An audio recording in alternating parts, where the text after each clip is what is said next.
This is an Amper Sounds production.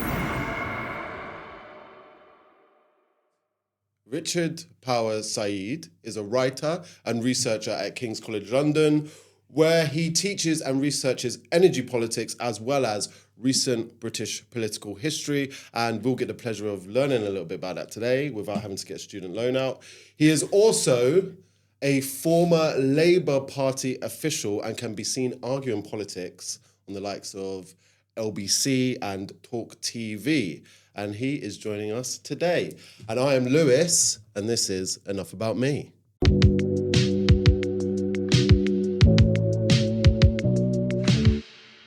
Richard. Hey there. How are you?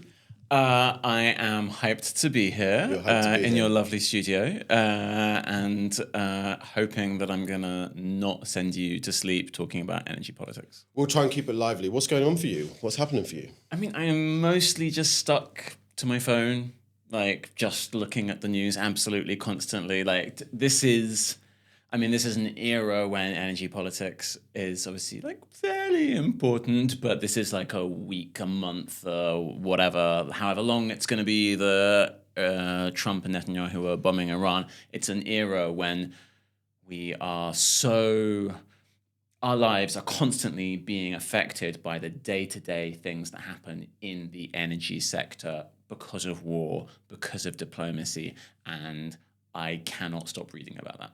Okay, so is this, obviously it was, the Iran stuff changed, but surely this was all going on as well with Ukraine. Yeah, totally. I think that what's happening now in terms of Trump and Netanyahu bombing Iran, that resulting in Iran like really, really limiting how much oil can move around the world, and that really massively, and how much gas can move around the world, that really impacting prices, and that really impacting the rest of the world economy. That is actually, in lots of ways, very similar to Putin invades Ukraine.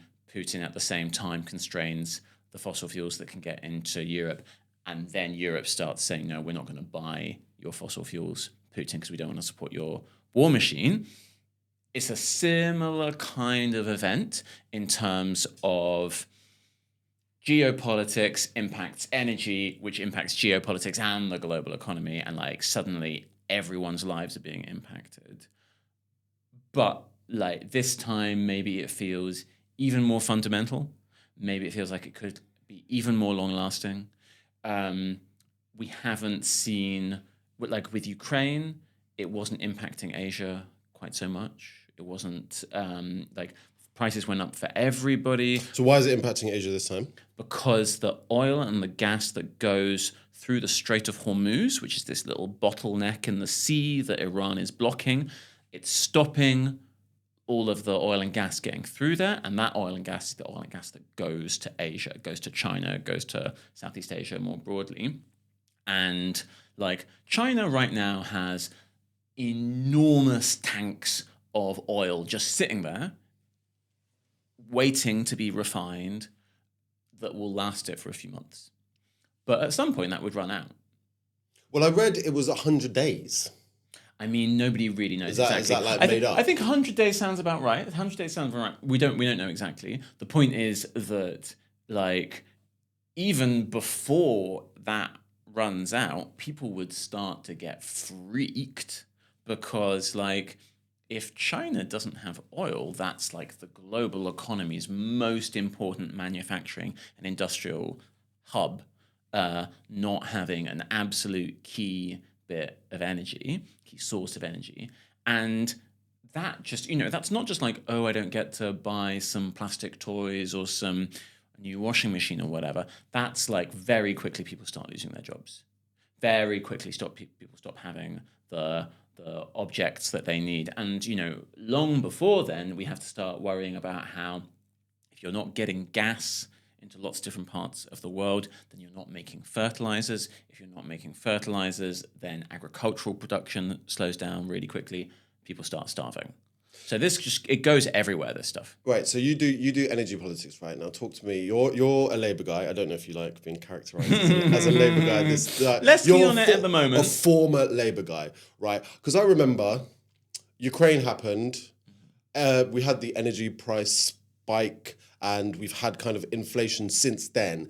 And people like Nigel Farage Reform have used that as like, this is why we should be drilling for North Sea oil. This is why we need to stop this green nonsense that they say. What I don't understand is why Ed Miliband or whoever, he's the energy guy, isn't he? Or whoever, the Green Party, aren't out there being like, well, this is why we need to have renewable energy. Because if we have wind farms and fucking solar panels, what goes on in the Strait of Hormuz is not going to affect us as much. Do you know what I mean? I mean, I think they are out there saying that, but it reflects the fact that like we are have you a hearing media it? that. Well, obviously I am because I'm like reading what they say. Okay, every well, day. I don't think they're out there saying that enough. Do you know what I mean? No, where, fair where enough. am I hearing Yeah, it? yeah. No, I mean it's an indictment that you're not hearing them say that. Okay, let's break it down. The thing about North Sea oil and gas, the price of it isn't decided by like the fact that it's right next door to us, therefore it's cheap, right? The price of the oil and gas that comes out of the North Sea is determined by international markets because it's all privatized, right? The fact that it's next to us doesn't make it any cheaper. So, like, it would have absolutely no impact on our bills if we were getting more oil and gas out of the North Sea. Nobody thinks it would impact our bills. Wait, say that because yeah. basically you take it out, it just has a price and we don't own it. It's like just because our companies are taking it out. So it's like there's this stuff that's in the ground and therefore it belongs to like the UK government. But then the UK government says to big private companies, you've got the rights to it, you've got the rights to extract it. And when they get it out of the ground, they own it. And then they sell it at market price. And they sell it at an international market price, yeah? Because like they can sell it kind of to whoever they want to. Then like they might be registered in the UK, these companies, but they're not like patriotic. Wait, so does that mean that there is an incentive for, say, British and American oil companies to kind of keep this thing going for a while? So, I mean, this is a big question, right? Because the fact is, like, lots of oil and gas people donated to Donald Trump, right? He's like a big part of the donations that have supported Donald Trump's rise. Every 5 minutes I'm getting another Instagram post being like, they were a donor to Donald Trump. I feel like everyone donated to Donald Trump. Yeah, everyone who's evil donated to Donald Trump. So all of these fossil fuel people donated to him. He was saying very clearly he wasn't going to start these kinds of wars, right? But I think quite a lot of us thought he was. Well, I mean, look, I can't have it with these people. You hear these guys, and I really fucking hate them. People like Joe Rogan, people like Andrew Schultz. I don't know if you know who Andrew Schultz is. He's another one of these like bro podcaster guys who were like, this isn't what I voted for. I can't believe this is happening. But like Donald Trump said anything. He will say anything to anyone and he contradicts himself all the time. But at the same time, he was getting, he was doing rallies with like Miriam Adelson being like, he's going to do this for us. He's going to give us this. He's so great. And so like... Also, Donald Trump has always had a thing about Iran. You know, like he's always, maybe not always, for a long time he's said he's against unnecessary wars, whatever the hell that means. But he has always had like a particular thing about Iran. And so also just like, come on, look at the man. Think about his vibe. Obviously, he was going to start a terrible war. It's not. Yeah, he was obviously going to start it, but it wasn't even because I don't know where he has this thing about Iran, right? But like all I've seen is clips going back like 10, 15 years, being like, you'd be stupid to do it, right? But what he is he's like weak. He's easily manipulated. Yeah. Not to do the Kamala Harris like talking points that she did. So like he was obviously going to do something stupid. Yeah. Kamala was right. And he's also like emboldened, or what is it, like bolstered by the fact that like he thinks because he's feeling his oats after the Maduro situation, and he thinks he can just keep doing that forever and ever, you know, with Cuba as well. He's just like, oh, I can just get what I want. You know what? It's really hard to know what's going on in his head, and it's really tempting to constantly analyze it. I've been really interested in how he's done this at a particular moment, right, when oil prices were low, relatively low, when the war started. So at least if you're going to do something that's going to make the oil price go up for a bit, do it when, like, start when the oil price is low. So that's one motivation for doing it now. Another thing is he really needed the Gulf states, like, on side with this. And they, like, all of the Gulf states actually don't want oil prices to rise at the moment. Normally, the Gulf states are like, yeah, let the oil and gas price rise, then we'll make more money. Why don't they? Because if oil and gas prices rise at the moment, then the American frackers, like the shale industry in the US, they will then be able to afford to start producing way more. It's like really expensive doing fracking, yeah? Fracking is much more expensive than the normal ways of extracting fossil fuels. So when the oil price is like $75 a barrel, in Saudi Arabia, they're like, yeah, we're making money. And in the US, they're like, we can't afford to do anything. And when the oil price goes up, then suddenly the Americans start producing loads. Wait, so I remember there was a big thing about fracking in this country a while ago, and I haven't paid attention to it. Are we fracking in this country now? No, it got banned. So it did get banned. Yeah. When did it get banned? Like years ago. It was like I remember the competition. I wanted to say it was under David Cameron. Maybe it was a little bit later. Maybe like Theresa May or something like that. But I remember I was at uni, and I was at uni. My last year was like Jeremy Corbyn got elected, and Stop showing off. And he was like. So there was the fracking stuff there, and I have a friend, and she's like a childhood friend. I haven't seen her in ages, actually. Hi, I won't name her.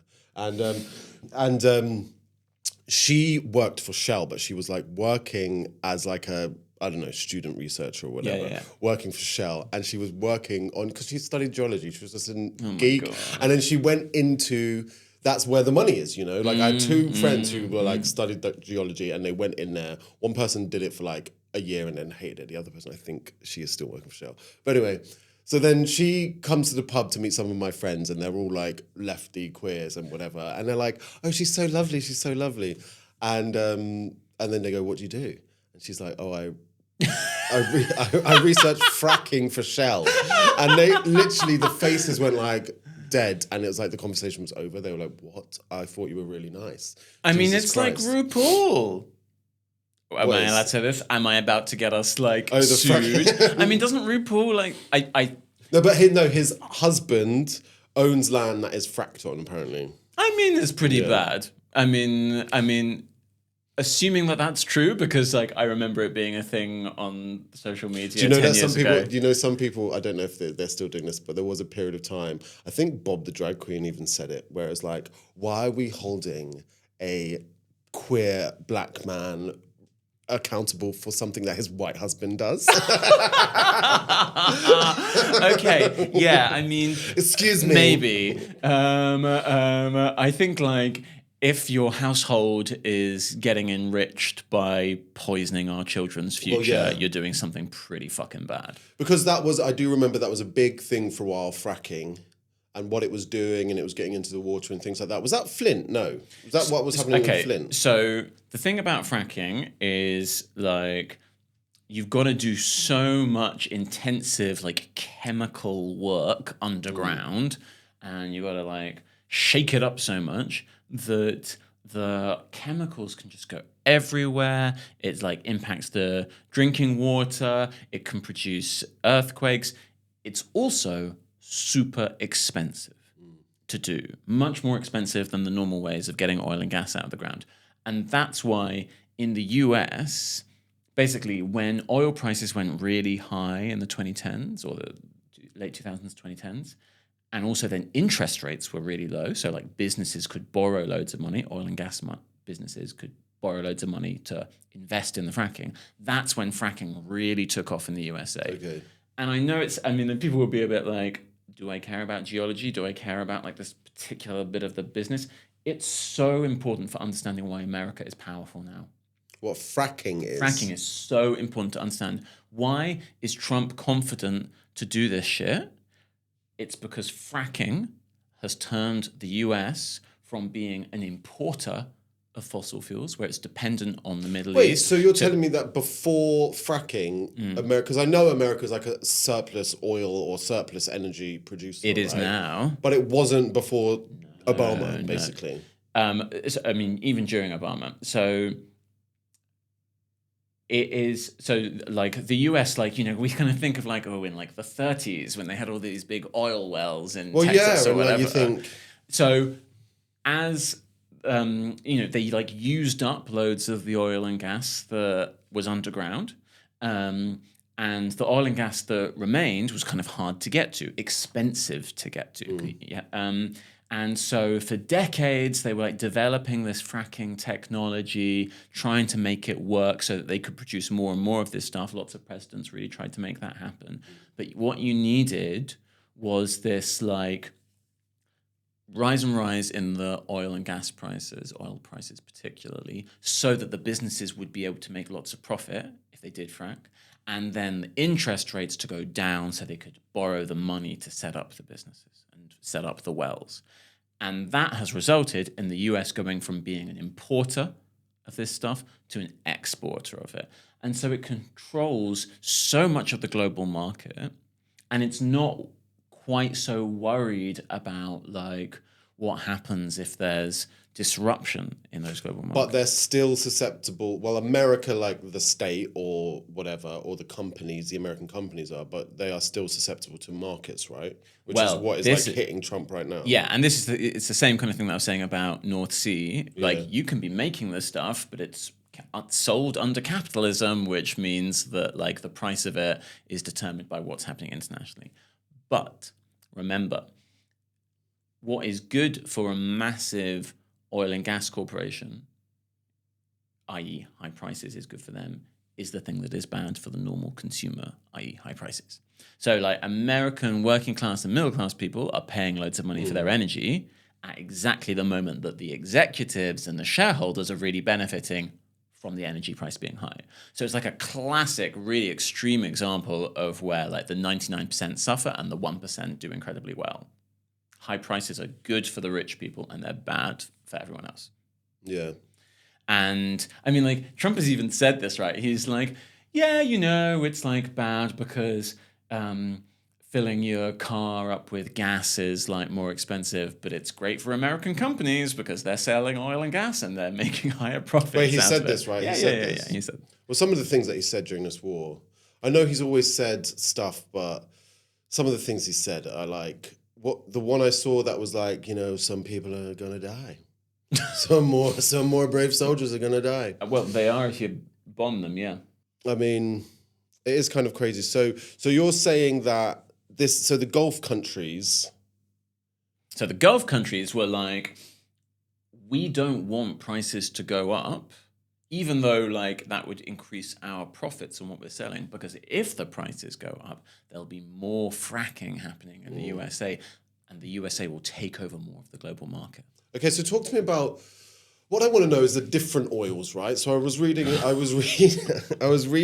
I guess the question is, There's like hair oil. Well, there's like face oil. Yeah. So I heard that Venezuelan oil is not usable in America. That's why, or it's not the type of oil that America uses. So, but then I assume doesn't fracking give us gas? So actually, I think that there's lots of different things here. So Venezuela actually produces oil, which is really useful for the Americans to be refining. They do have the infrastructure for refining that, because like once you've got the crude oil out of the ground, you then need to refine it into the different products like gasoline and like plastics. Anything made out of plastic here is probably made out of oil. Wait, we're very sustainable. Oh yeah, sorry, very sustainable. I was kind of looking around being like, I can't see any plastic. There's metals, woods, although... my shoes have got my horrible... Let's not pull on that thread, okay? Let's not pull on that thread. America definitely wants to be able to access oil from different places because you get different kinds of oil that allow you to do different things, or rather allow you to, like, you need to have the right machinery for refining this oil and different machinery for refining that oil, which turns the whole, it means that you don't just need to be able to like buy oil from one place, you need the right people in the global economy to be able to buy it from the different places. And like the Chinese refiners are set up and have the infrastructure to refine the kind of crude oil that they buy from Iran. Yeah. Okay. And right now they're not getting that stuff. Well, I saw a tanker leave the other day. Actually, you know what? I say they're not getting that stuff. There's this funny thing about how actually like loads of Iranian oil is getting through the Strait of Hormuz. Well, I am kind of amused by the media that Iran is like putting out from wherever the fuck they're hiding. They're putting out this media, and it's just kind of like they're like, the Strait of Hormuz is open for everyone apart from America.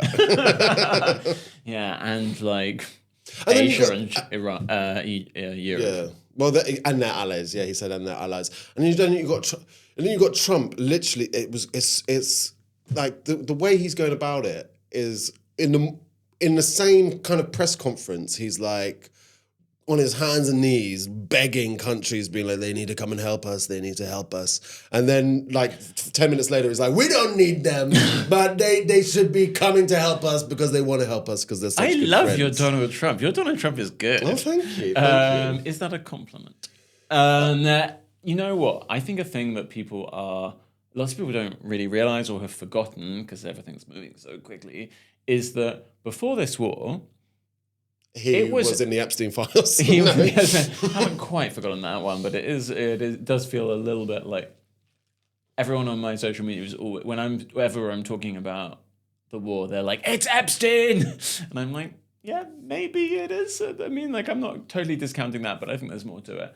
The thing that people are forgetting is that before the war started, there was a very widely held view amongst like foreign policy experts, whatever that means, that Iran would not close the Strait of Hormuz. Wait, because they thought, yeah, go on. But this is who was saying this? So, the people at Chatham House. Chatham House is like a foreign policy. Because I'm hearing a lot of people say that it was ridiculous to think they wouldn't because it's the only thing they can do. Iran has been very clever at like not escalating too much when they've been attacked in the last few years, and they have, like when Israel bombed loads, or when like the US, like threw that massive bomb at their nuclear facility, Iran like didn't then like go do a huge attack. They did like quite a predictable attack that could be stopped. So people thought, oh, if Iran gets attacked again, they're not going to do some huge escalation like closing the Strait of Hormuz, because that would be like the thing that would make a massive war happen. So that's why people were thinking Iran wouldn't do that. And that is probably... But then the massive war happened Yes, anyway. that is what is happening. But the point is that that's probably the advice that Trump got.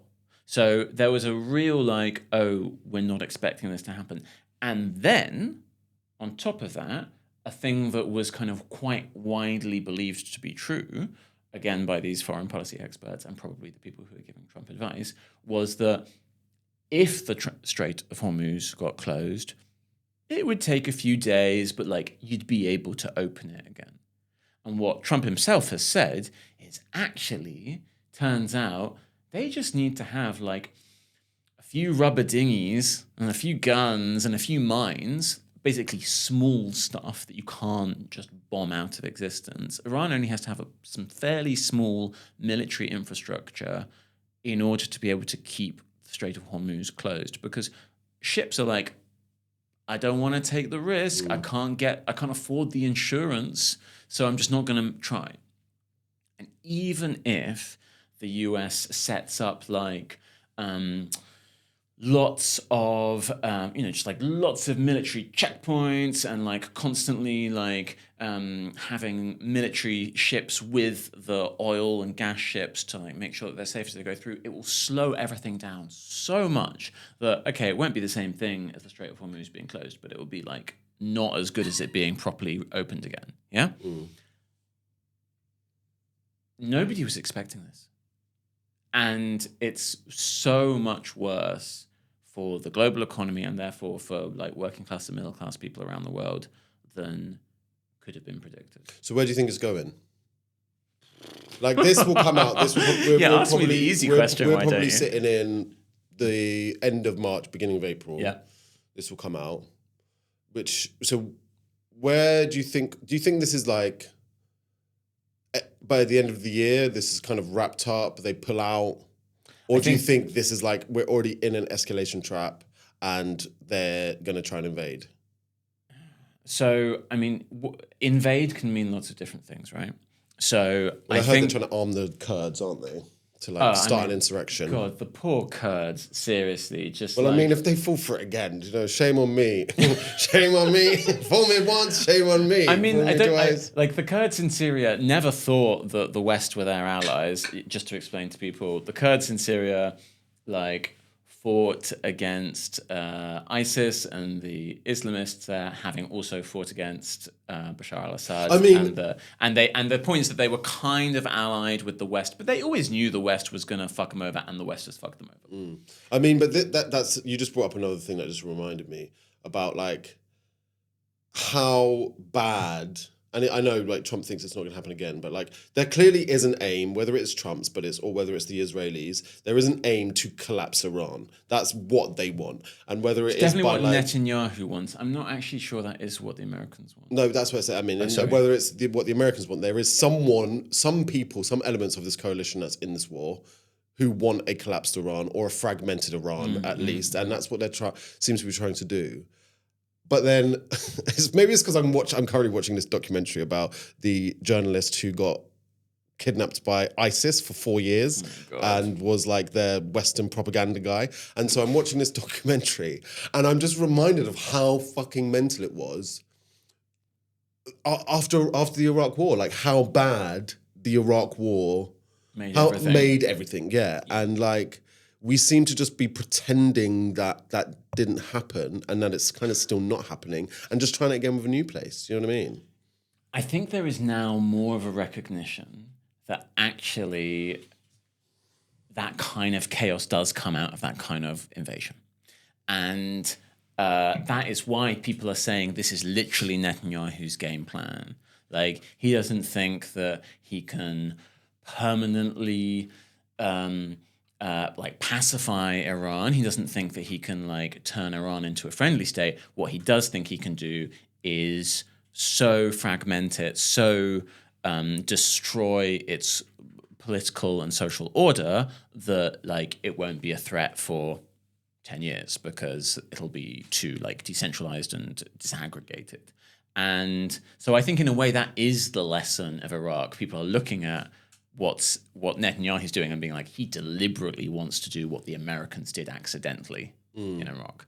And that makes it all the more astonishing and depressing that the US government has gone along with Netanyahu's plan, because like surely they should see, I mean, there are loads of people in the White House who genuinely think these wars are dumb, right? And they know how much they don't work. J.D. Vance is one of them, yeah? J.D. Vance does not want this war to happen. J.D. Vance is thinking, like, this is going to mess up my run for the White House at the next election, if Trump doesn't try to run for a third term. And J.D. Vance is, like, very deliberately, whenever he's being asked about this war, he's saying, the president's position is blah, blah, blah, blah, blah, blah. Because he doesn't want to take any of the flak for this. He wants to let Trump, own this. So where do you think it's going? Yeah, you did ask me that, and I didn't reply. So I think it's really hard for it not to escalate further, because the Americans have got to reopen the Strait of Hormuz. And people are saying, like, oh, they should pull out. I mean, I mean, yeah, they should, but loads of things should happen. And there is no way that Trump is going to leave Iran in charge of the Strait of Hormuz. So there has to be, I think, probably, I mean, boots on the ground, as in boots on the shores of the Strait of Hormuz. And, like the European powers have said they're not going to help with that. I wonder if actually they are thinking like, oh, we can hold out for a while, get some sort of leverage in terms of like forcing Trump to be a bit less shit about Ukraine. And then they will actually help out because they have a very strong interest in the Strait of Hormuz being open as well. And so, yeah, that would mean a lot of people and a lot of military infrastructure going into this tiny, tiny little area to allow oil tankers and gas to navigate that strait. And every time, Iran sent like some tiny little boat with a fairly small amount of explosives or a single little drone, some people would die probably, but it would be considered worth it for the sake of getting those fossil fuels through. So I think like we're probably moving towards that area being very intensively militarized, and after a while they'll learn how to stop Iran from blowing shit up. But it'll take a while, and it will mean that there is like constant tension there. Okay. So there you go. I can't believe you just made me give like a really specific prediction of what was going to happen. No, that's fine. I have no idea. I want to talk to you. You go on TV and you talk about this stuff a lot. You argue with people. Where do you tell me about that? It's a weird experience. So I go on like often on like quite right wing outlets. Yeah. You're like the right wing. Okay, this is what I want to know. You're like the left talking head on like right wing TV shows, or that is like a role you have occupied. Sometimes, yeah. I'm actually doing it much less at the moment. What do you? What do you get from it? What do you get from doing it? Not much money. Really, not much money. Some shows used to be like kind of acceptably paid. Now I do it just because I think it's important to be getting those ideas out there. I think the thing is that... Do you think that it is effective? It's a really good question. So I think some of it is effective, and sometimes I go away from it being like, maybe there was no point in doing that. I believe it's really important to remember that loads of the people who are watching and listening to these shows are, for instance, like very socially and culturally conservative, but also often very economically left-wing.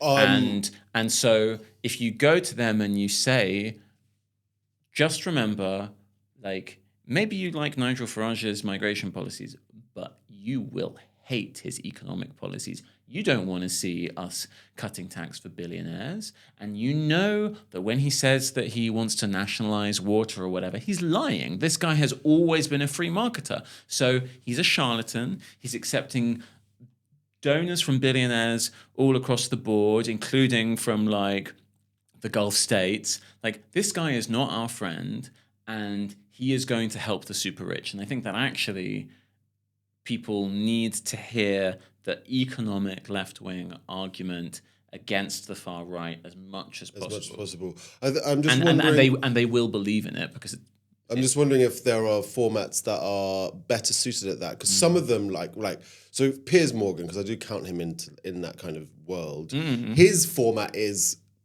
clicks and views and being combative. So in the space of the last 2-3 years, quite a few pro-Palestinian voices and messages have got through because he likes the fight, right? And so you can, and it comes with a relative cultural sea change around that stuff as well. But when you're talking about GB News, some of those shows are literally designed to make those views look stupid. And so how do you combat that? How do you navigate that? Like, do you still go on a show where you know, like, well, I'm there to be the, like, wet liberal lefty, and they can all go, bloody hell, you're shit, what ridiculous. And you're like, but the energy, the green energy.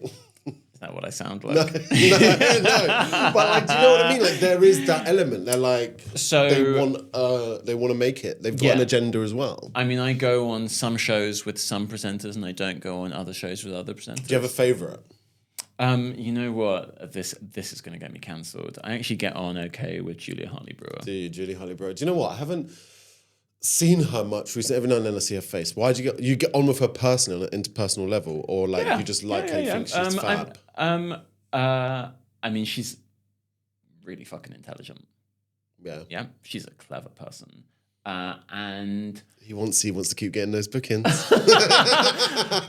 I'm gonna get those bookings anyway, babe. She's so lovely and she's so smart, and she we can agree to disagree. You know? I mean, we definitely do disagree. I think that, like, you know, sometimes she doesn't give me any space to express what I want to express, and I leave those interviews feeling really pissed off. You know, then I probably don't do an interview with that presenter for a while or whatever. But quite a lot of the time, I think I come out of those interviews and I'm like, okay, I got shouted at, but also I had like a couple of like 2-minute runs, minute and a half runs, where I got to put out some strong messaging that I think will have been persuasive to that kind of audience. Because, for instance, I'm showing how if we vote for the far right, we're going to have like terrible cost of living impacts from that. That would be the thing that I would always push on. Or like, you know, obviously they love challenging me about renewable energy. And I'm like, look at how every few years there's some massive spike in fossil fuels. We can't do anything about that.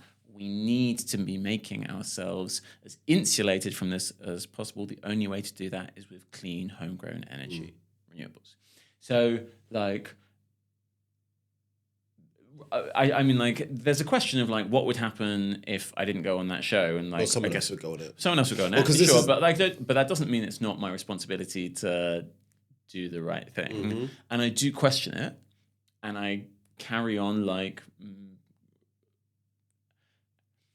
Every few months, I'm like, okay, is this the moment when I stop doing it? And I'm not doing it loads at the moment, to be honest, because like they always want me on to defend the Labour Party, and I'm like, really? Because I thought they'd want you on to trash them.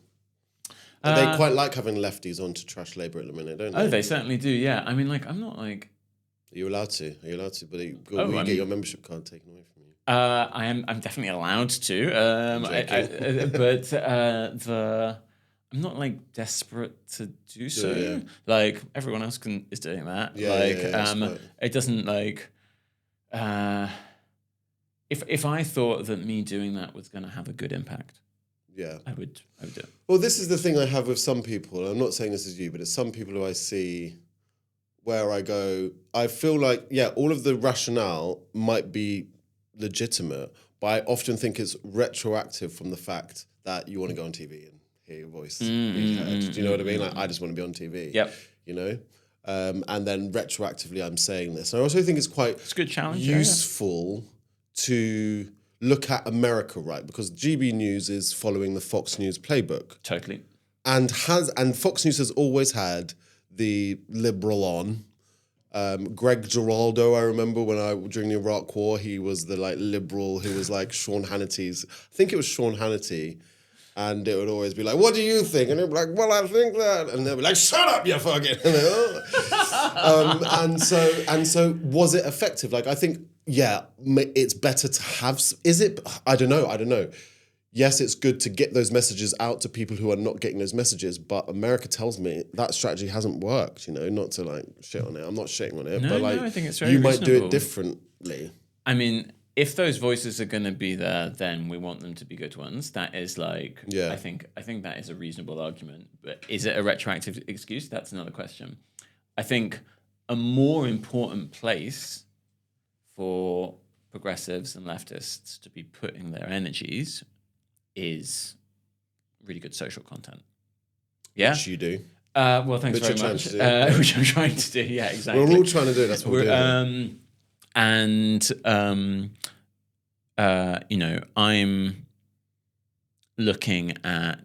I'm thinking about like how the media landscape is changing over the next few years, few decades, and I think having those strong social media voices is a much more important way of influencing people.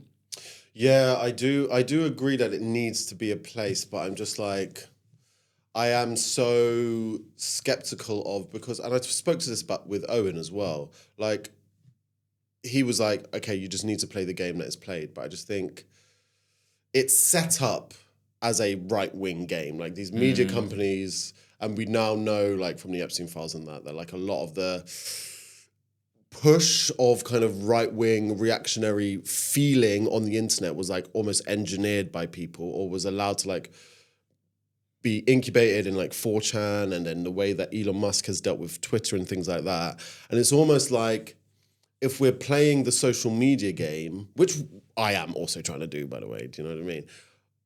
We are fighting their game, you know, and our game essentially is communities, right? And being connected with each other in real life. So we're almost fighting on social media with one hand behind our back. And what ends up happening is we actually create individuals, celebrities. So you get people who become attached to Ash Sarkar or Hassan Piker rather than the movement, the community. I don't know. I think that's a bit, yeah, maybe. I mean, like, Ash is a...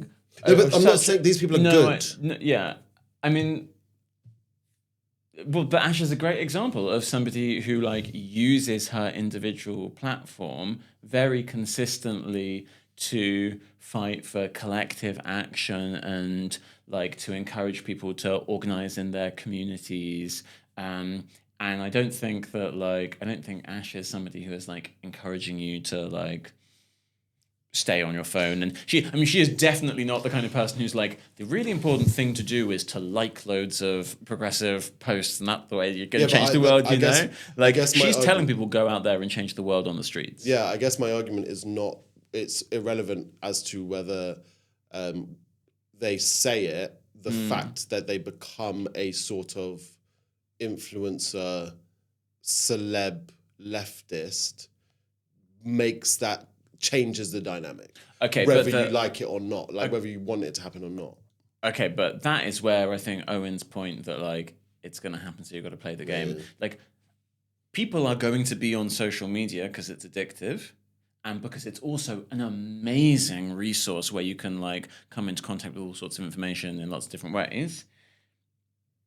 So let's make sure that the content that is there is banging. And is also going to be saying, like, prompting people to go out into the world to connect with each other and to do organizing and mobilizing work there. And I mean, I think it has always been true that if you are using media tools other than like talking to the person on the bus who's next to you, you are using the tools of our overlords. You know, that was true when, 15 years ago when I was trying to get anti-fracking quotes into The Guardian, and when I was trying to get, the BBC and the ITV to cover a little protest that I was helping to promote. And it was true, 50 years ago when anti-racists were organizing on the streets of London, 40 years ago when they were doing so, and fighting against the cops. And they were, again, using mainstream media to promote it, whilst also knowing that these tools were like incredibly compromised. The fact that it involves compromise doesn't mean you don't do it. It means that you recognize the massive imperfections of that, and you know that you're not going to like change the world tomorrow, because you've got to use those tools. They are the tools that exist. We live in this highly imperfect world, and we need to be doing other things as well. But like, I don't think we can get away from the necessity of using them. Sure. And you train people in dealing with hostile media, or just media train people. Yeah. Talk to me about that.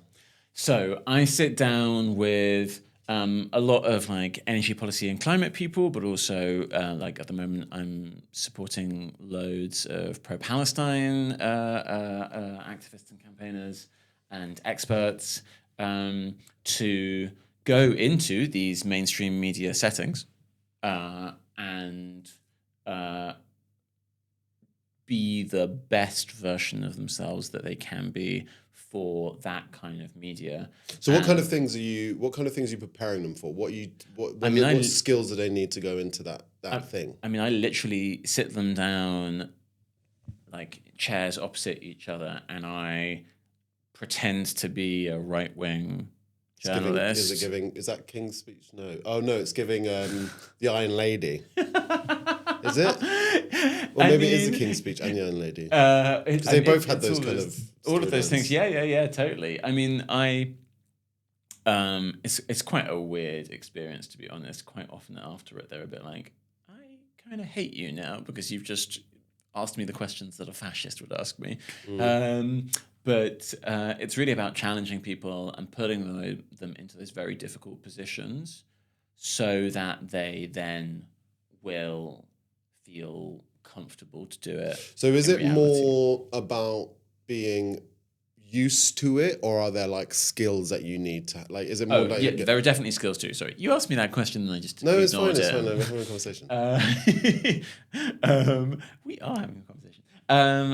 The thing that I mean, like specific skills are, for instance, when you get asked a total bullshit question, like you don't really need to answer it directly. You can, I would say to people, if you're being asked a question which is deliberately framed to trick you, you don't have a moral responsibility to try answering that question. It's a trick. It's designed as a trick.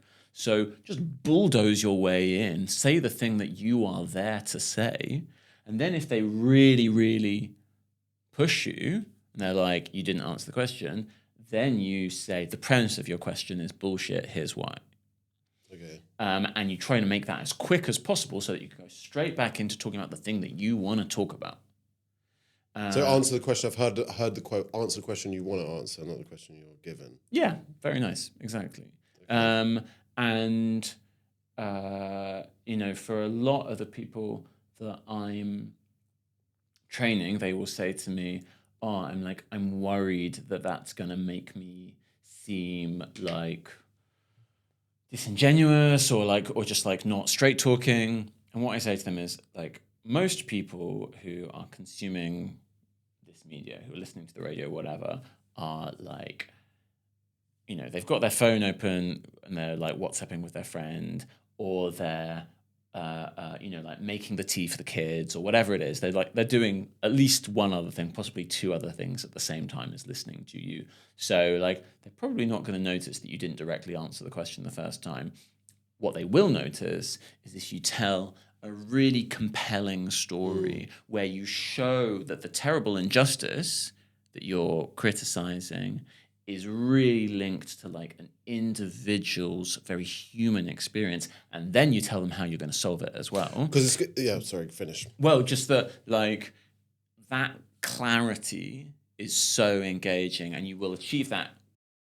And you will achieve that clarity if you are not allowing yourself to be sidetracked by deliberate trick questions. And then, yes, when the journalist says to you, you didn't answer my question, and puts it to you again, then you say, the question is a bullshit one, here's why. There's a few things that I heard there, like the idea that, I guess, if you have a righteous cause, right, you have certain moral standards for yourself. So you're dealing with people who, on the one hand, will be like, well, I will criticize a right-winger for not answering a question. So that means I have to answer this question as honestly as possible.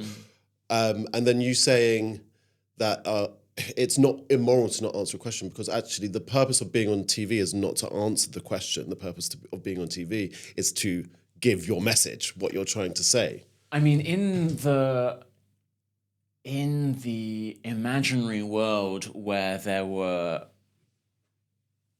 any media outlets these days that were not like hopelessly propagandistic, I think that like if you are being interviewed by a half decent journalist who is not trying to trick you,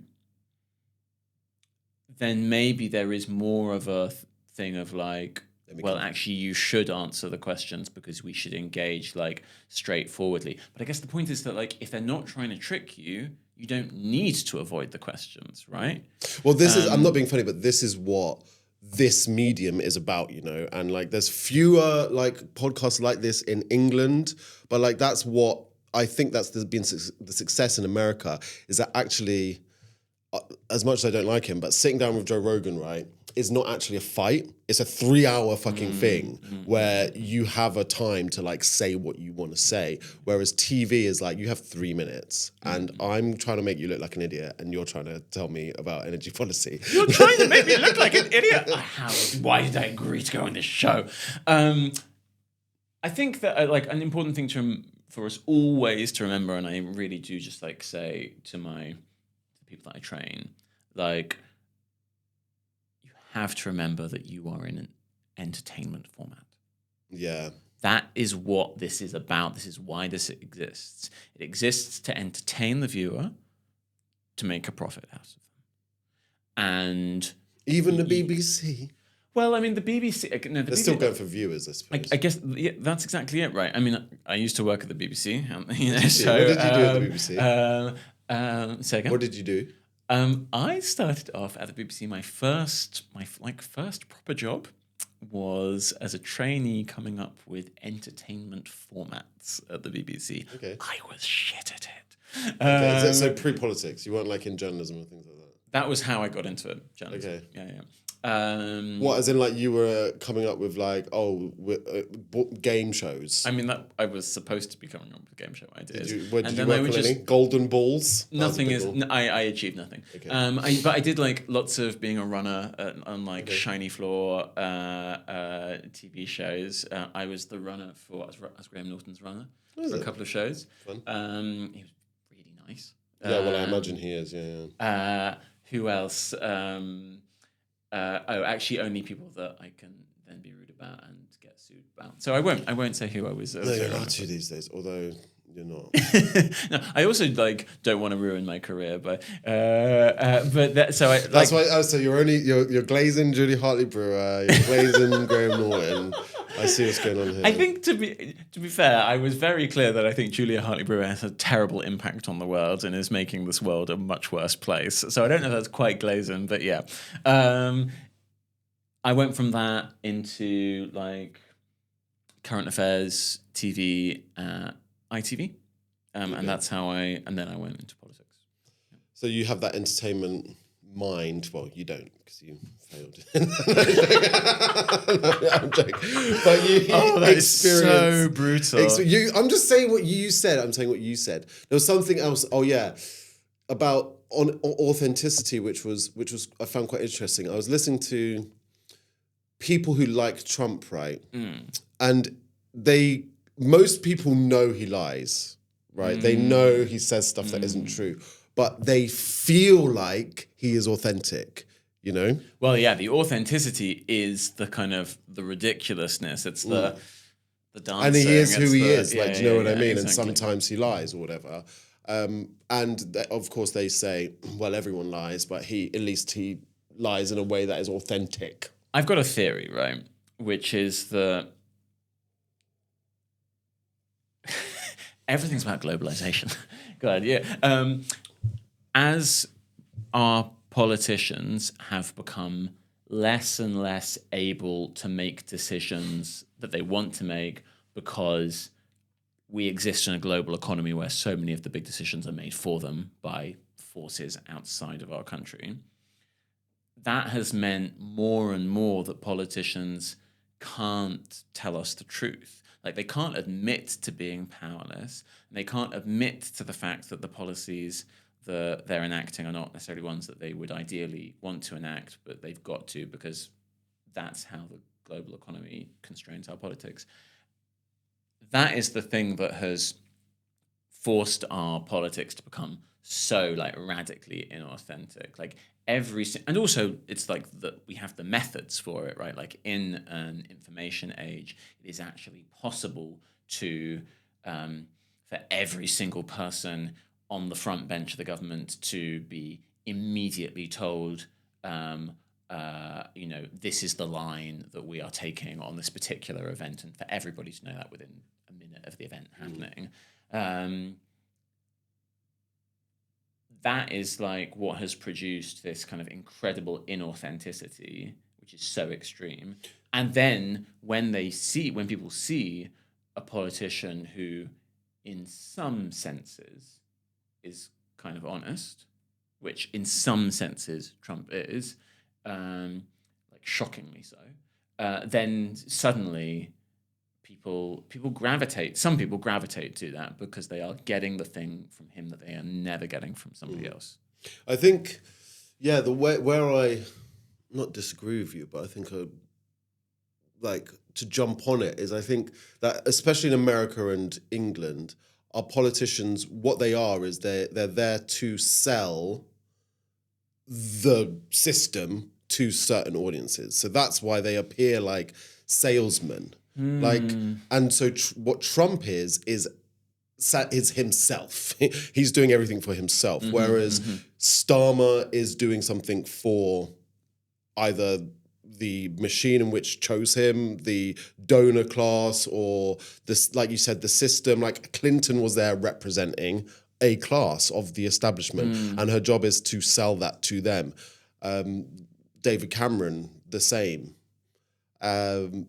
And so that's why they appear kind of like salesmen. They're essentially like, how can we package this to this set of people who can sell it, And that's what Wes Streeting is auditioning for. He's auditioning for the next role of salesman. But the problem with Wes Streeting is he's forgetting that by the time he gets there, we don't want it. We don't want that shit anymore.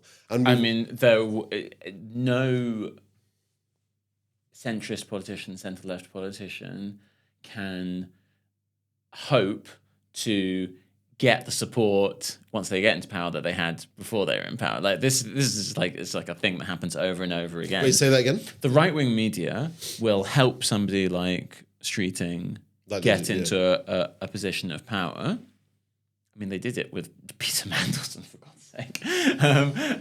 And then like as soon as they're there, they're like, okay, now we're gonna fuck you up. But this is what fucking winds me up about, and like some people are being more authentic about it. It's like no one can say the truth, right? No one can say, like you said, no one can say the truth because the truth is too inconvenient or whatever. Oh, the inconvenient truth. So we had a series of prime ministers, and I think it really started with Theresa May, then Boris Johnson, then Rishi Sunak, and then get Liz Truss. Yeah, but Liz Truss didn't have what I was saying, which is we were told they were something formidable. They got kind of really big shock results, or they were shown to be really strong, and then crumbled really quickly because they were never that formidable. We just had PR media telling us they were great. Like I remember the BBC had Rishi Sunak as Superman, like flying around as Superman. Oh, that was so cringe. Oh, God. And that's why Boris Johnson got a huge majority and then flopped within 2 years. And that's why Keir Starmer had a huge majority, because these majorities don't mean anything, because they're completely manufactured, because there's no consent in the country for our political system right now. I see a little bit. No, I do see a little bit differently. I think that the whole system, economically and politically, has been working less and less effectively for elites as well as for. In what way? Give an example of how that is happening. I mean, like productivity is like chronically bad in this country, which basically just means like capitalism isn't increasing the amount of money that it's making out of an input, or not increasing that fast enough. And so like the super rich to some extent can like just take their money out and go take it elsewhere. But to the extent that they stay here, they are finding this a less and less a profitable place to be. And this has been happening over decades. And it's to do with the fact that we're not investing in like making actual productive work. We're not investing in manufacturing. We're not investing in industry. Instead, so much of the super rich's money goes into financial assets. It goes into housing, which don't make any things. They don't make value, and they don't even create that many jobs. So capitalism hasn't been working, obviously, for the 99%. But my point is that it's been working less and less well for quite a significant chunk of the 1%. And that is why you are seeing this churn in political leadership, because they're constantly trying to find, like, what's a tweak to the system that we can do to change it. And with things like, Liz Truss's budget, you're looking actually, or even the whole existence of Trump, you are looking at like radically different approaches to try to how to make the political and economic system work better for the 1%. And then on top of that, because you've got so much anger from working class and middle class people about how badly the system has been working for them, and that expresses itself definitely in the rise of the far left, but also particularly in the rise of the far right, you then see those political elites trying to absorb that, the rise of the far right, with like particularly racist and violent anti-migrant politics, for instance. And Brexit would be another expression of that. So I see that churn of leadership as not being about, we've got like talentless politicians. I see that as being the thing that politicians are trying to achieve, i.e. like maintaining the system, is so much harder. And it's so much harder. I mean, basically because like it used to be that lots of investment came to this country and now it's going to China.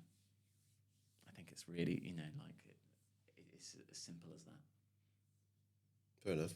That's the most fundamental thing. And that make the whole game is just way harder when you've got this huge competitor. Okay, so let's talk politics, right? Well, as if we haven't been. Let's talk the Labour Party. You were a former Labour official. What did you used to do for them? I was the head of regional media, so I was like the deputy to the head of press and broadcast, and I was like, I had a lovely team of, there's like a press officer in every region. And what region were you? London? No, so I was the one in the middle. Okay. So like you've got a press officer in all the different regions, and then I was the person in the middle being like, can you do this, please? Whilst also just doing all of the normal day-to-day Westminster press office stuff. What period are we talking? When Corbyn was leading. When did you stop? Did you leave with Corbyn? So my contract... Jeremy Corbyn! Jeremy bloody Corbyn! I remember I remember... Is that my voice? I remember who are we I obviously canvassed okay. for Corbyn, right? And I remember being in Kensington. It was Kensington, which one was this? It must have been 17, right? And I was in Kensington, and Grenfell just happened, and you know what it's like. You do Kensington on one street, and it's fucking working class people, and they're like, yeah, we love him. And then you go on the next street, and it's like, I'm not voting for Labour, I'm Jeremy bloody Corbyn's in charge, and then like slam the door shut in my face. That sounds familiar. Yes, that was my life for quite a long time. So I was, basically my job ended because we lost an election. So it wasn't so much about like the change of leadership; it was about losing the election. And to be honest, like I was ready for a break. I mean, by 2019, it was like wading through shit, really, wasn't it? I mean, but you know what? Like, I know this won't necessarily get me any fans, but like, I was supportive of after he became leader of Starmer, not because I thought he was perfect, but because like I was being a good little loyal Labour Party person. So Can you tell us? Did you vote for him? Can you tell us? Definitely It was slim pickings, obviously, but like we. But You wanted it to work. sorry, just to be clear, I didn't vote for him in the leadership election. I am a Labour Party member, so I would definitely vote for him in a general. Wait, how long have you been a Labour Party member? When did you join? In the like mid 2010s. Oh, really? Yeah.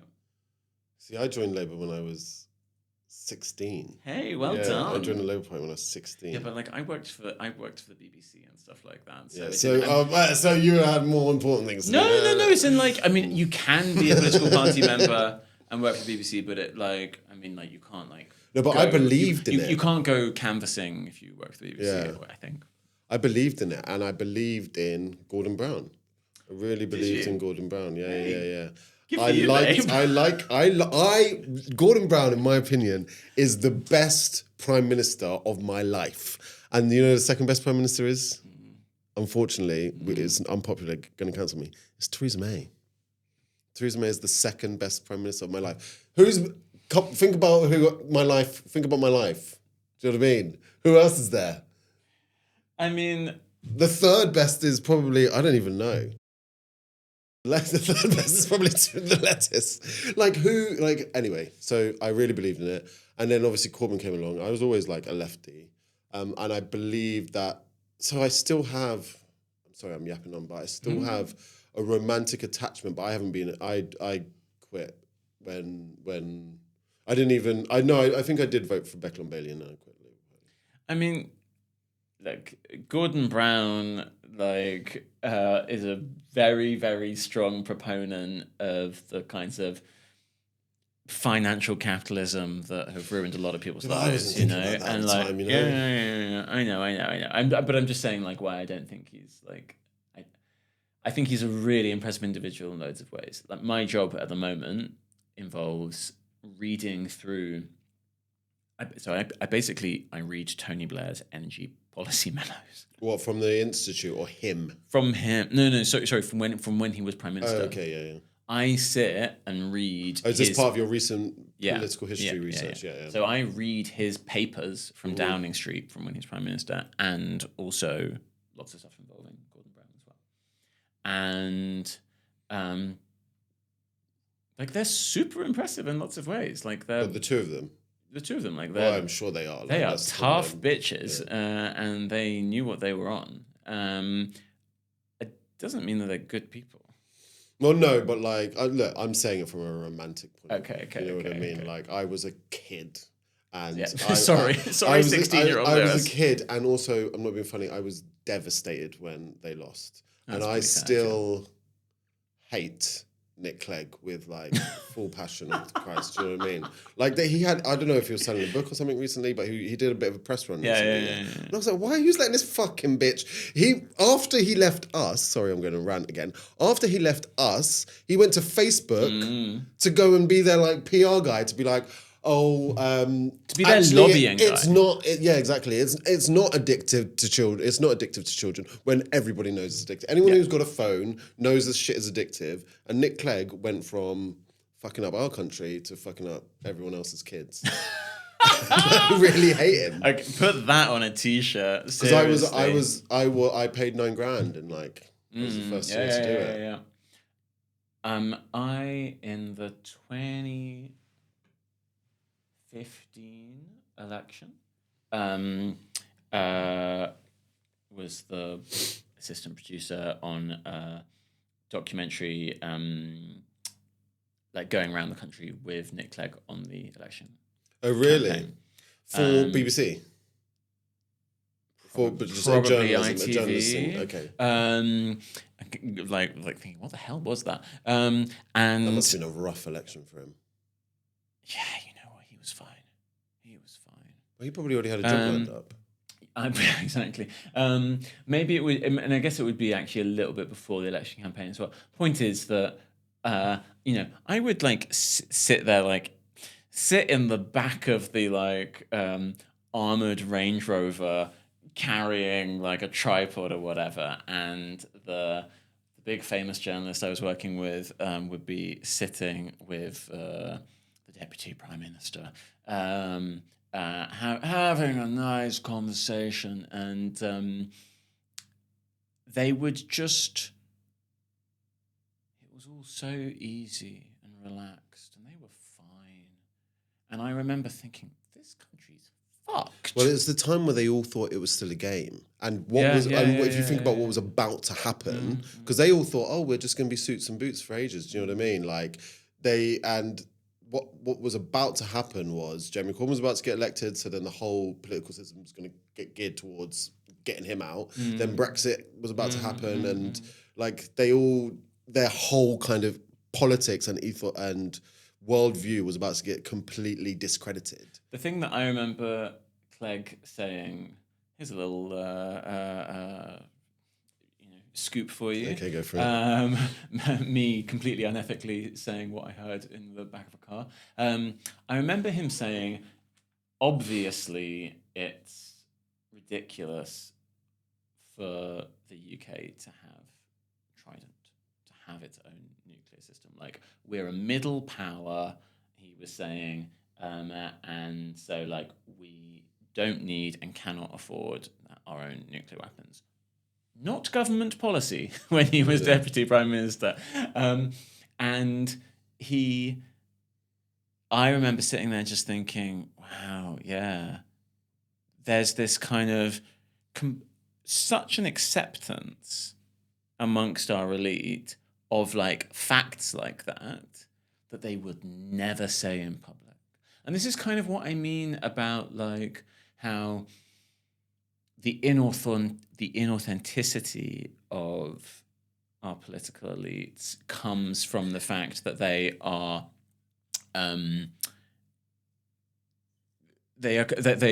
have so little power actually over what is happening in the country, and they are so at the behest of what is happening economically and politically at the global level, and they have to pretend that like this is a autonomous, powerful country that can do things like leave the EU without having terrible consequences. Pretend that like we are the kind of world power that can usefully have a nuclear warhead, a nuclear warhead that we basically can't use, at least long term, without the Americans say so. They're pretending that publicly, and then privately they are very comfortably saying to each other, obviously it's all ridiculous. Obviously, well, that's why they've had their asses handed to them for the last 10 years. Yeah, I agree. Where are you at with the Labour Party now? Obviously, you're still a member, right? I am still a member. You didn't. Which all of my friends take the piss out of me. You didn't jump over to the Greens. I get it, because actually, like, I really like what the Greens are doing. I haven't joined, just because I think I've shifted. I think I've shifted what I think the purpose of a political party is. One, if it had union affiliations, maybe I would be more inclined to join it. But two, I think that the purpose of a party, again, is a tool to get what I want, and right now the left, the Greens are doing that. I don't think that necessarily will be forever. For the foreseeable, it is, Why haven't you jumped ship? The Labour Party does not belong to Wes Streeting and that lot. Like, I really, really resent the idea that, like, I don't know, people like John McDonnell or me, not putting us at the same level, but, Well, I'm a bit annoyed at him anyway. But the idea that, like, because Wes Streeting's in a senior position, therefore, like, I need to leave a political party kind of annoys me. I have always had the same attitude, which is that, like, being a member of a political party is something that I will do or not do because I think it is the best way for me to contribute politically, and it is as pragmatic as that, really. And right now I'm focused on, particularly focused on climate energy policy, on energy policy specifically, and I think what Ed Miliband is doing as energy secretary is pretty great most of the time. I think I like Ed Miliband. He would like to be more ambitious than he is sometimes able to be, especially on like creating clean energy jobs in this country. I know that he wants to do more on that. I want to carry on supporting that work that he is doing, and I believe in it really, really deeply. And I think it's like absolutely necessary for this country's future and for this world's future. What do you think happens to Starmer after May? I think he loses his job.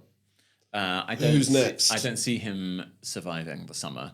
I think the war, as in the war against Iran, has made it more possible that he will last longer than that. Because when there's like just huge disruption, actually, people don't necessarily want to sort of say, "Oh no, should we have a long leadership election and choose a new PM?" But it still might happen because like people's energy bills. In July, people's energy bills are going to rocket, and there's going to be a big fight within the Labour Party and across politics about how to protect people from that, both in terms of like how much direct subsidy to do immediately, but also like more broadly, what can we be doing to help people with their bills? And it's going to be a brutal fight. Who is going to be in that fight? So, I mean, this is the thing that I'm like thinking about at the moment, that I think we will see. I'm sure Angela Rayner's going to run. Or she attacked him the other week. And that is very much her saying, I'm a leader within this party and I'm going to voice what the members of this party believe in very deeply, which is like not pretending that migrants are the problem in this country when we all know that migrants are not the problem in this country. Like, no. Who else then? Who else? Angela Rayner?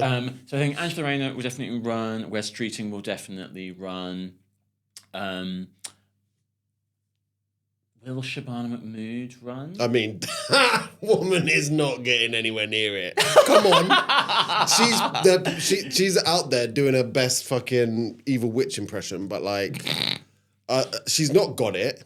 No one likes her. I don't think she hasn't got the same, like, I'm not being funny, she's not going to get it. There's no chance. I don't see it either. She's so unpopular and she's out there doing the most unpopular things. So the thing is that Wes Streeting's Peter Mandelson connections have hurt him.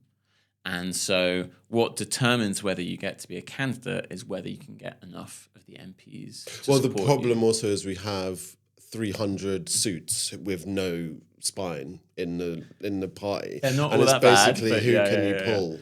So I think the thing is, you gotta, I mean, like, without wanting to get really dweeby about all of the details on this stuff, I think that Shabana Mahmood has got more chance than you might expect to get enough MPs behind her, so she'd be an actual candidate. On the candidate, yeah. I think that is. But then she'll get impossible. 3% of the vote. I can't imagine her becoming leader. And so then there's Andy Burnham as another option. I don't think he's going to be an MP in time, so I don't think he'll get to run. But he would be, if he was an MP, he would be a formidable candidate. And people talk about Ed Miliband running. I've heard this. I mean, he always says, "No way, been there, done But that." I mean, got he the t-shirt. needs to change up a bit. I do really like Ed Miliband. Obviously, I voted for him, but I just can't. I don't know. I mean, if he ran, he would again be a formidable challenger because he's very popular within the party.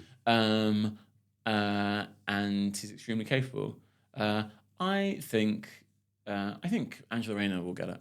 Actually, See, I quite like this idea of people being leaders, not being leader, coming back, because actually, it's more of how our British system works. Like I, for example, like it when people are prime ministers and then go back to being MPs because it lets us know that they're like in it for the public service. Well, this is why rather like than Theresa this May, kind of isn't it? presidential, Oh, rather than, and Gordon Brown did it for a while, but like rather than this like presidential thing that like Tony Blair and David Cameron and Nick Clegg like tried to do. Well, oh, now I go off and I be like an ex-PM. It's like, well, no, you're a member of parliament. You've just been the top one for a bit and now you're back down. Like that's what I quite like about our system. If I like anything about it, like I do like that.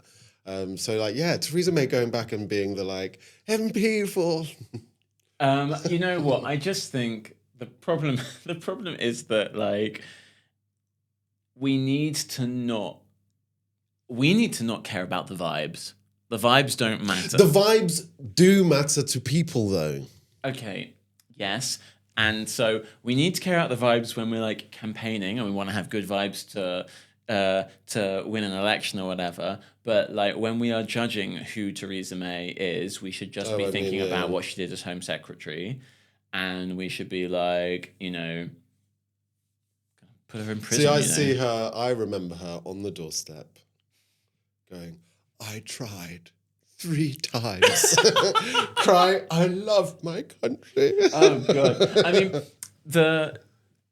I mean, I think a thing that is not recognised enough about Theresa May is that she tried to do a Brexit deal that would have been like a bit damaging, but not super damaging. And she tried to, well, I mean, not super damaging.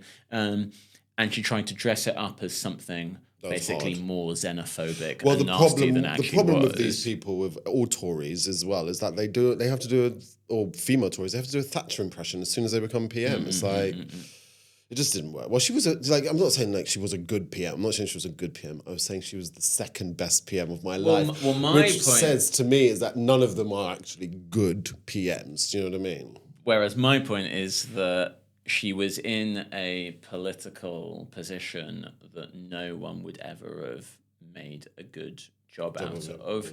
And that comes as a result of the Brexit vote. And the Brexit vote is like a kind of wild flailing around of a political elite trying to find a solution to this intractable problem, which is like all of the money's going towards China. Well, do you know what? I'm actually a European federalist, which is kind of weird. It's kind of weird. I actually feel like we just need to do it. Like we had a fun run as Britain. Now let's be the state of Britain and just be like I think the EU. I mean, I don't know about Britain being part of it, but like the EU is going to become a single country. But I do think we need to be part of it because, like, as controversial as it is, like, I actually think Germany is a country that is concerning to me, and not even just like because of the far right. Like Germany is like an insane country. Like I do think like the politics of Germany are not for real. I think the main problem is how connected they are to Israel and how it warps a lot of what they do, and how they think because they committed one of the worst genocide in history, they think they now know more about genocide than other people, but seem to miss it. You know what I mean? It's like, if anybody knows, it's us. It's like, shut up, actually. How about you sit this one out, Germany? I think the thing that we don't see, we kind of don't recognize enough with Germany's attitudes towards Israel is that, like, there is an enormous amount of Islamophobia in Germany. Well, yeah, exactly. You know? And, like, the treatment of Turkish communities. So people may not know this, but like there's a huge Turkish community in Germany, and lots of the German Turkish community is like second, even third generation, but they don't have German citizenship. Oh, really? What is the requirement for German citizenship? So well, the point is that can't be a dual citizen, or it's like maybe there is some way to be a dual citizen. Surely. You're telling me there's no German Israelis? I might have to look that up. Yeah, I'm pretty certain that the point is that those Turkish Germans or German Turks, Turkish Germans, aren't allowed to have both citizenships. And so you've got basically like loads of second-class citizens who get treated so badly within German politics, and there is this like enormous resentment against them in other bits of German society, and it's this classic thing, right? They were brought in as cheap labor to keep German capitalism ticking over.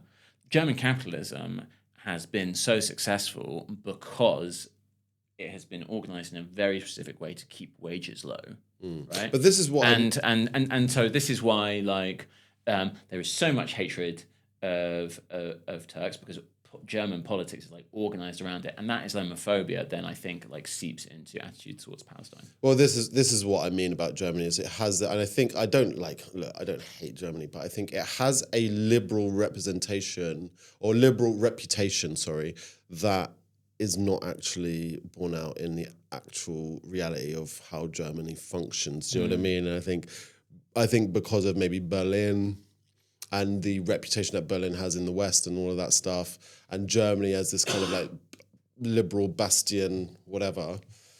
Actually, it's just quite a racist country that done a lot of fucking damage to like other European countries after 2008, you know? Yeah, I mean, I guess I would be, in the financial crisis, yeah, absolutely. I guess I would just say that like I don't think that other European countries are that much better, to be honest. I think they're all pretty I think racist. it's because of the position that Germany has within Europe and the yeah. influence it has.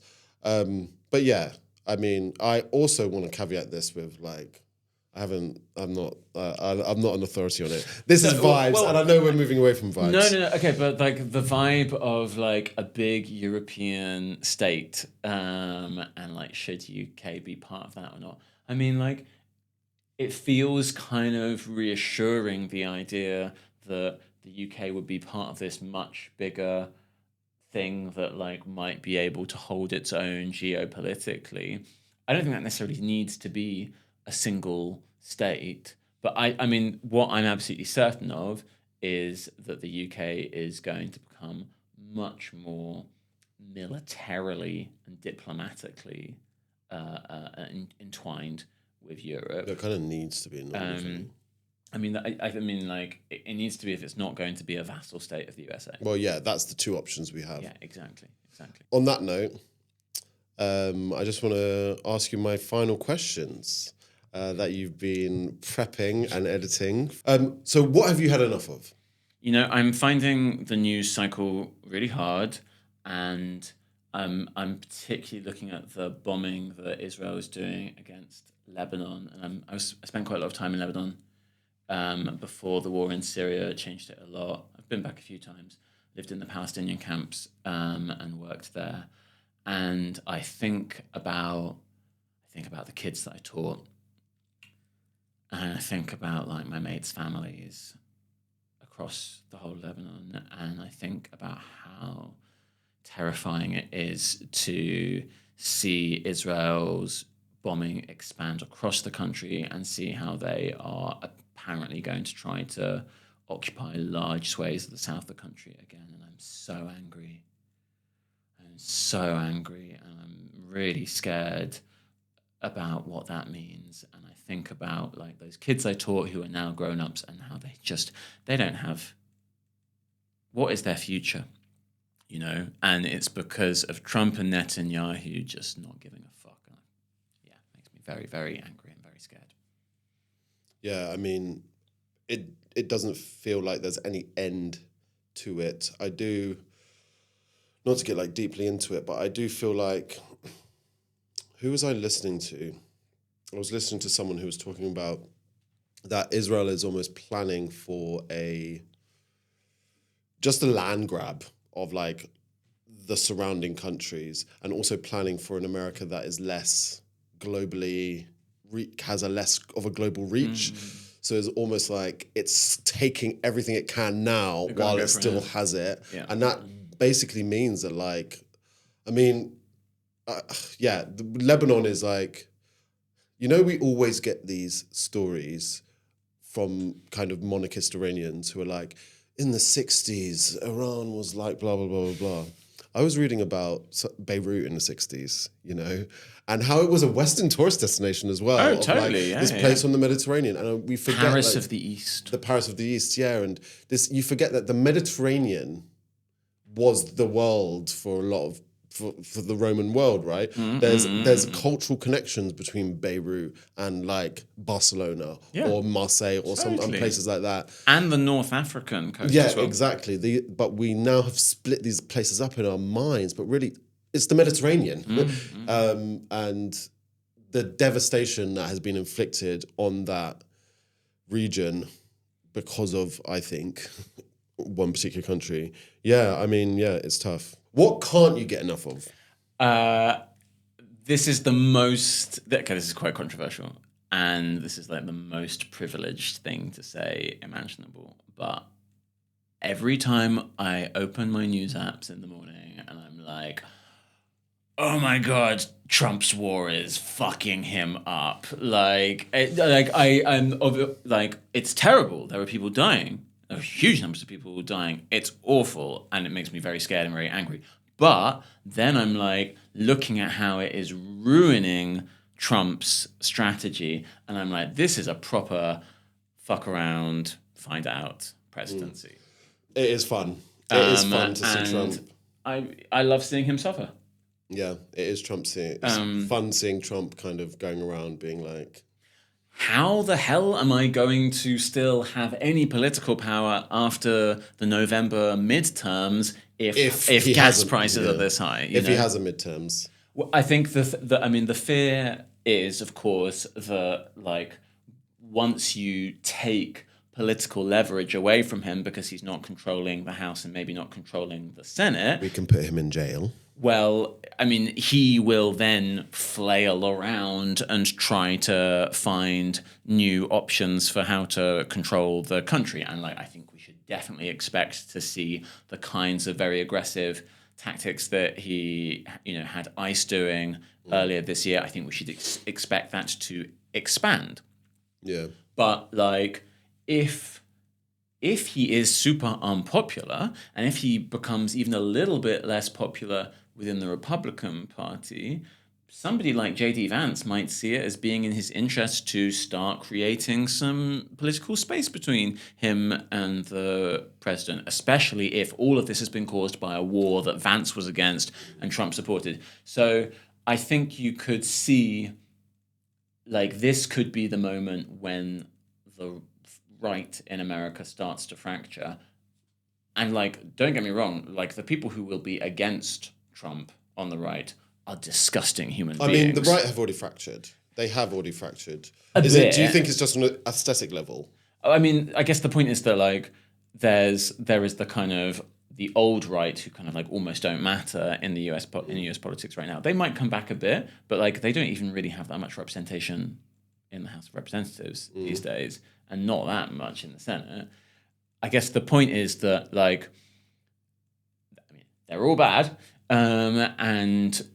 When J.D. Vance decides that it's in his interest to put some distance politically between him and Trump, the people who will be on Vance's side are Nazi adjacent. The problem is I don't actually see that Vance has it, because the people who are like Tucker Carlson, like Nick Fuentes and Candace Owens who are going against him are not France. And did you see that there's this leak that there's this rumor that he's going to run as president with Erica Kirk as his vice president? That's a rumor.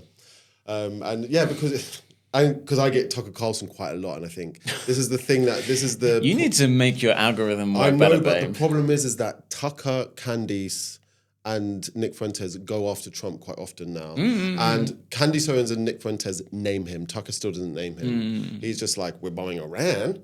Why? For Israel. I don't know why. And but he doesn't ever name Trump. Whereas Fuentes is naming Trump, and Candice is naming Trump. And so we'll see. But there's apparently Vance Kirk 2028.com has been registered. I mean, no decent presidential candidate is going to choose their running mate this far in advance. But might they have had conversations? Who knows? I think JD Vance would love to have somebody as politically inexperienced as Erica Kirk as his running mate. The thing that we should just be, I think for me the really important things to remember are it will get worse before it gets better, because Trump will, if he thinks that he's losing influence, he will very, very enthusiastically try any autocratic tactic for trying to maintain the power a bit longer, because he's so scared about what happens once he no longer has influence, not just as president, but over the Republican Party, which can to some extent protect him from corruption scandals and that kind of thing. And then thinking about how I know we all feel like Trump is the worst thing ever, but actually what comes after him in terms of Republican leadership absolutely could be worse. Well, yeah, I agree. And I think Tucker Carlson is going to be part of that. I really do. And I think he's a genuine, not to, again, we've only got a few minutes left, but not to get too deep about it, but there is a right wing in America that is anti-Semitic, and they're currently using Israel, Gaza, Iran as a cover for their anti-Semitism. And there is a other side of the Republicans that are, yes, anti-Semitic, but pro-Israel. And what is going to happen when that vehemently anti-Semitic side becomes the mainstream in the Republican Party? And Zionist lobbies and advocates for Israel have spent the last 20 years attacking the left for being pro-Israel, and now because the right, even though it was anti-Semitic, was always pro-Israel, and now they're stuck with a right that is anti-Semitic and anti-Israel, and I think they are a bit fucked. I think that there will always be a very powerful pro-Netanyahu, pro-Israel faction within. I think that the next presidential primaries for the Republicans will be a big time about that. Yeah, very possibly. But I guess the point is, right, that the fantasy of the JD Vance no more expensive wars, or at least no more wars outside of the American hemisphere, the Americas. The fantasy of that kind of leadership is that you can somehow carry on being the imperial hegemon without doing the imperialism. And actually, the point is that America's extraordinary power has been to some extent based upon being willing to go do mad wars. And there's this weird thing where the mad wars have both maintained the power but also undermined it long term. And I think that it's very hard, unless you can really empower the Gulf states, unless you can make Iraq no longer a problem, unless you can make Iran no longer a problem. From their perspective, you need Israel as this key linchpin of your regional strategy, especially if you're going to carry on being dependent on fossil fuels, right? Okay, how do I do this without doing a 100 years history? Basically, the history of the 20th century, a lot of it is America needing to control Europe, and then America needing to control the Middle East because it's such an oil-rich region. And therefore what happens there impacts everywhere else because it impacts oil prices. And the alliance with Israel and the willingness to let Israel, consistently commit war crimes and oppress the Palestinian people is a fundamental part of having that influence and that power in the Middle East. And can America replace that alliance with MBS and the Saudis? I'm I'm not sure they can. And I don't think that the Republican Party is willing to let go of its imperialism quite yet. Well, what a note to leave it on. Thanks, Ricky. Or Richard. Ricky, if you're naughty. Yeah. It's been a pleasure. Thank you so much. Thank you so much. That's the end. Cut.